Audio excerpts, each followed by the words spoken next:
ರಾಜ್ಯ ವಿಧಾನ ಪರಿಷತ್ ಚುನಾವಣೆಯ ಸಂದರ್ಭದಲ್ಲಿ ಈ ರಾಜ್ಯದಲ್ಲಿ ಮತದಾರರಿಗೆ ಖರ್ಚು ವೆಚ್ಚಕ್ಕೆ ಒಂದೇ ₹1 ಖರ್ಚನ್ನ ಮಾಡದೆ ಕೋಟಾ ಶ್ರೀನಿವಾಸ ಪೂಜಾರಿ ಗೆದ್ದಿರುವುದಾಗಿ ಮಾಧ್ಯಮದವರು ಹೇಳಿರುವುದು ಖುಷಿಯಾಗಿದೆ. ಇದು ಮತದಾರರ ನೈಜ ಗೆಲುವು, ಕಾರ್ಯಕರ್ತರ ಪರಿಶ್ರಮದ ಫಲವಾಗಿದೆ.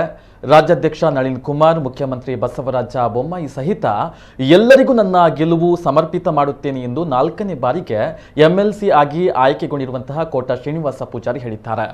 ಗೆಲುವಿನ ಘೋಷಣೆಯ ಬಳಿಕ ಸುದ್ದಿಗಾರರ ಜೊತೆ ಮಾತನಾಡಿದ ಅವರು, ನಾನು 4ನೇ ಬಾರಿಗೆ ಎಂಎಲ್ಎ ಆಗಿರುವುದಕ್ಕೆ ಪಕ್ಷದ ಕಾರ್ಯಕರ್ತರ ಶ್ರಮ ಕಾರಣವಾಗಿದೆ.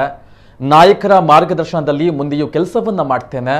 ಪಂಚಾಯತ್ ರಾಜ್ ಸಬಲೀಕರಣಕ್ಕೆ ನನ್ನ ಕೆಲಸವನ್ನ ಸಮರ್ಪಣೆ ಮಾಡುತ್ತೇನೆ ಎಂದು ಕೋಟಾ ನುಡಿದರು. ಇನ್ನು ಪಕ್ಷದ ಕಾರ್ಯಕರ್ತರು ಕೋಟಾ ಶ್ರೀನಿವಾಸ ಪೂಜಾರಿ ಅವರಿಗೆ ಸಿಹಿಯನ್ನ ಹಂಚಿ ಸಂಭ್ರಮಿಸಿದ್ರು. ಹೆಗಲಿನಲ್ಲಿ ಹೊತ್ತು ಮೆರವಣಿಗೆ ಮಾಡಿದರಲ್ಲದೆ ಪಕ್ಷಕ್ಕೆ ಜೈಕಾರವನ್ನ ಕೂಗಿದ್ರು. ಇನ್ನು ಕಾಂಗ್ರೆಸ್ನ ಮಂಜುನಾಥ ಭಂಡಾರಿ ಮಾತನಾಡಿ, ಚುನಾವಣೆಯಲ್ಲಿ ಅವಕಾಶವನ್ನ ಮಾಡಿಕೊಟ್ಟ ಕಾಂಗ್ರೆಸ್ ಪಕ್ಷದ ಹಿರಿಯ ರಾಷ್ಟ್ರ ಮಟ್ಟದ, ರಾಜ್ಯ ಮಟ್ಟದ, ಜಿಲ್ಲಾ ಮಟ್ಟದ ಎಲ್ಲ ನಾಯಕರಿಗೆ, ಅಧ್ಯಕ್ಷರಿಗೆ, ಪದಾಧಿಕಾರಿಗಳಿಗೆ, ಹಿರಿಯ ನಾಯಕರಿಗೆ, ಪಕ್ಷದ ಕಾರ್ಯಕರ್ತರು ಎಲ್ಲರಿಗೂ ನಾನು ಅಭಿನಂದನೆಗಳನ್ನು ಸಲ್ಲಿಸುವುದಾಗಿ ನುಡಿದರು.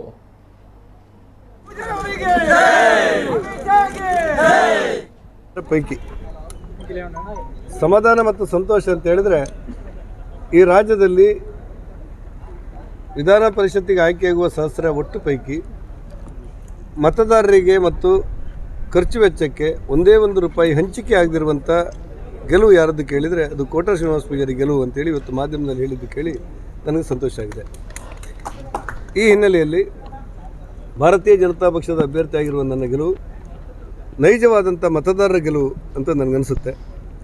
ಮತ್ತು ಭಾರತೀಯ ಜನತಾ ಪಕ್ಷದ ಪ್ರತಿ ಕಾರ್ಯಕರ್ತರ ಪರಿಶ್ರಮದ ಫಲ ಇದು ಅಂತ ನಾನು ಅಂದ್ಕೊಂಡಿದ್ದೇನೆ.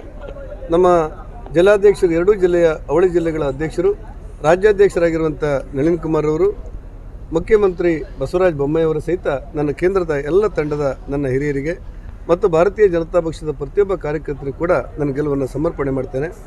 ಪಂಚಾಯತ್ ರಾಜ್ ವ್ಯವಸ್ಥೆಯ ಸಬಲೀಕರಣಕ್ಕೋಸ್ಕರ ಮತ್ತು ಪಾರ್ಟಿಯ ಒಟ್ಟು ಸಂಘಟನೆಗೋಸ್ಕರ ನನ್ನ ಸಮಯವನ್ನು ವಿನಿಯೋಗ ಮಾಡ್ತೇನೆ ಅನ್ನುವಂಥ ವಿಶ್ವಾಸ ಮಾತನ್ನು ಹೇಳಿ ಈ ಗೆಲುವನ್ನು ನನ್ನ ಕಾರ್ಯಕರ್ತರಿಗೆ ಸಮರ್ಪಣೆ ಮಾಡಬೇಕು ಅಂತ ತೀರ್ಮಾನ ಮಾಡ್ತೇನೆ.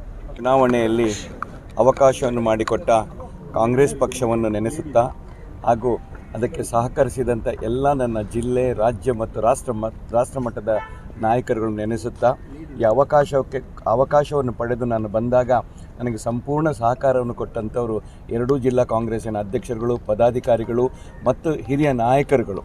ಅದೇ ರೀತಿ ಮತ ಬಾಂಧವರ ಹತ್ರ ಹೋದಾಗ ಚುನಾಯಿತ ಪ್ರತಿನಿಧಿಗಳು ನನಗೆ ಪ್ರಥಮ ಪ್ರಾಶಸ್ತ್ಯದ ಮತ ಸುಮಾರು 300ಕ್ಕಿಂತ ಅಧಿಕವಾಗಿ ಬೇಕಾಗಿತ್ತು.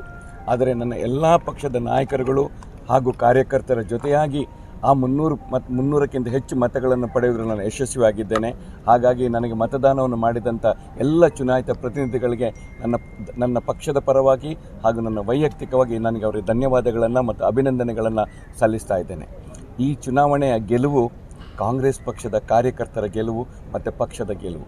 ಒಬ್ಬ ಸಾಮಾನ್ಯ ಕಾರ್ಯಕರ್ತನಾಗಿದ್ದ ನನ್ನನ್ನು ಗುರುತಿಸಿ ಇಲ್ಲಿ ತನಕ ಬೆಳೆಸಿದ ಕಾಂಗ್ರೆಸ್ ಪಕ್ಷ ಇವತ್ತು ಅವಕಾಶವನ್ನು ಮಾಡಿಕೊಟ್ಟು ಕಾಂಗ್ರೆಸ್ ಪಕ್ಷದ ಒಬ್ಬ ನಿಷ್ಠಾವಂತ ಕಾರ್ಯಕರ್ತನಿಗೆ ಈ ಅವಕಾಶವನ್ನು ಮಾಡಿಕೊಟ್ಟಿದೆ ಅಂತ ಹೇಳಿದರೆ ಇದು ಕಾಂಗ್ರೆಸ್ ಪಕ್ಷದ ಕಾರ್ಯಕರ್ತನ ಒಂದು ಗೆಲುವು ಹಾಗೂ ಪಕ್ಷದ ಎಲ್ಲ ನಾಯಕರ ಗೆಲುವು ಅನ್ನೋದು ಹೇಳಲಿಕ್ಕೆ ನಾನು ಬಯಸ್ತಾ ಇದ್ದೇನೆ.